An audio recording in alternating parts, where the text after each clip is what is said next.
Singapore is expanding a program to grow the local football talent pool as part of the national Unleash the Raw project. Now, this includes setting up more school football academies, which is a key part of the project.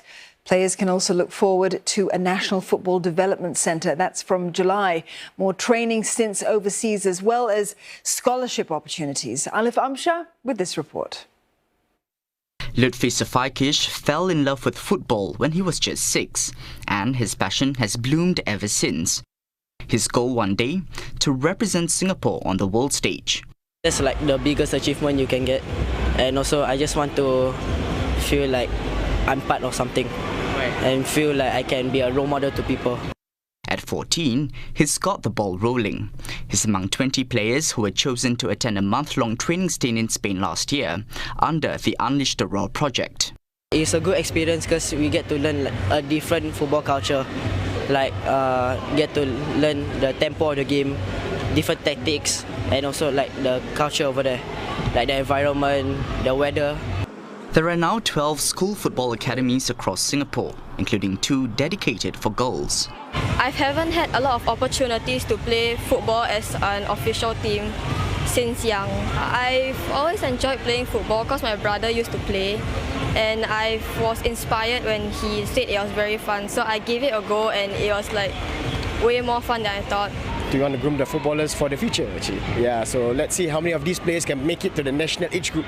Maybe under 15s, national under 16, 17, 18, and maybe they can make it to the national team, the A team. So I think this is a long-term project. Culture, Community and Youth Minister Edwin Tong says plans are underway to have more such academies.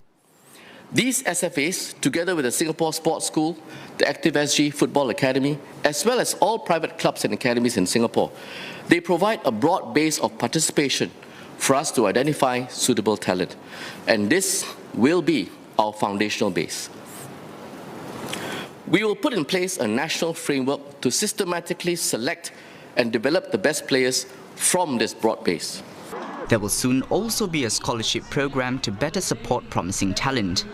They will come back with academic qualifications that will allow them to continue future studies at the tertiary level in Singapore or overseas, even as they train and compete with the best amongst the overseas talents. Local scholarships will also be available for eligible footballers who choose to enroll in the Singapore Sports School.